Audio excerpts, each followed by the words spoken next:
Hey guys, this is Brooke. I'm on my way to court this morning, and I've got my mocha. Speaking of mochas, I got a hot chocolate mix from that organic store in Cherry Hill called Mom, which interesting enough stands for Mom's Organic Market. It's an Aztec hot chocolate, which I love because it's got like chili pepper in it. Not a lot though. And it's really good. So I've been definitely enjoying my mochas a lot better. It's kind of like that Marie Bell hot chocolate, except for it doesn't have chunks, and this is not as expensive. It's a lot easier on the budget. So I was going to write a post last night, but then I fell asleep. So I didn't do it when I woke up this morning. So I'm just going to do a video. I'm just going to, upload it. Actually, I think I'm just going to upload this one straight to Facebook rather than making you go to my blog, and you'll have to go to my blog tomorrow.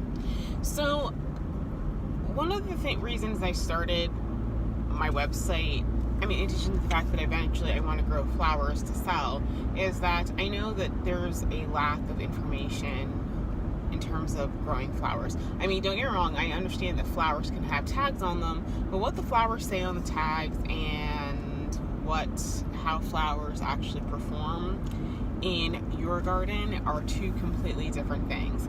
And I have had many occasions to be surprised. Like, for example, I put a salvia.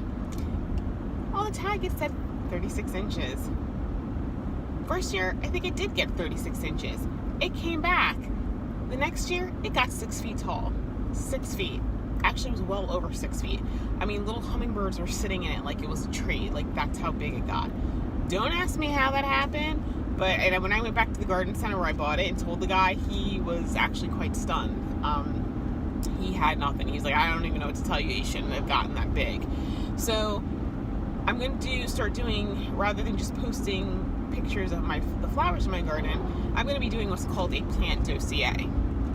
So don't get me wrong, I'll still be posting like pictures of the garden, how it looks week from week, but when you see the post on Facebook now, it'll say plant dossier : whatever plant that it is. And so I'm going to be telling you the type, the subcategory of plant, the habit, meaning does it grow tall, is it bushy, is it wild growing, that sort of thing. The light requirements. When I say light requirements, though, I'm going to be talking about really the light requirements that I have in my garden, because there are some plants that I don't necessarily follow the lighting requirements all the time, and they do fine. And that'll be subject for a different post as to fudging the lighting requirements. So I'll just tell you how it does in my garden, which is in zone 7A, because it's going to be different for everybody else. I'm in New Jersey. My soil is different than, let's say, Delaware or even Pennsylvania, which parts are in zone 7A too. So I don't know if you guys are in the market for plants. I'm hoping if you're watching this, you're probably in the market for plants. But if you were thinking of adding some stuff to the garden, that way you can see how it performs in my garden, and especially if you're local, you'll get a sense for how it is likely to perform in your garden. The other thing is that, sometimes when I bought stuff, like, everyone's like, oh, it's a great plant, it should do X, Y, and Z, and then it does not do X, Y, and Z. Like, for example, last year I bought a crazy tunia. That's what it's called, crazy tunia. It was called Blackberry Mojito. Now, it's a part of the petunia family. It should have done well, and it was full sun, like that's what they like. That thing did not perform well at all. It never really got much bigger. It just didn't. As a matter of fact, it started picking up a little bit more once fall got there and it got cooler. So I was very disappointed in that, because it really never grew properly.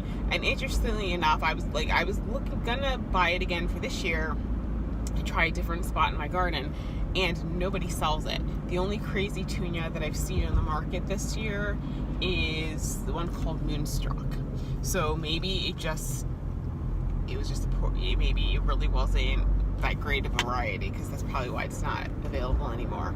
So that way you get, and that way if you've tried things and it didn't work, and you just think, okay, well, it's because I'm a terrible gardener. Well, maybe it's not. Maybe really it was just the plant. So I don't know about you, but if I find somebody grew something I did and they had a bad experience too, it kind of makes me feel like, okay, maybe I'm not crazy. So tomorrow I have a post scheduled. I'll be starting off with one of my David Austin roses. Actually, the next few posts are probably going to be about David Austin roses because they're all starting to bloom for the first time. As more blooms come in, then I'll start, talking about those. And so hopefully you'll find it helpful, especially like if you're looking to get some roses that are easier to grow, because I grow David Austins because they are a lot more forgiving, and you'll see why in the post. So anyway, that's it. So I'm about 10 minutes out from court, and I got to get myself ready mentally to go in there and do my thing today. So hope you guys have a nice day and you're enjoying this lovely weather, and I will see you in the next video.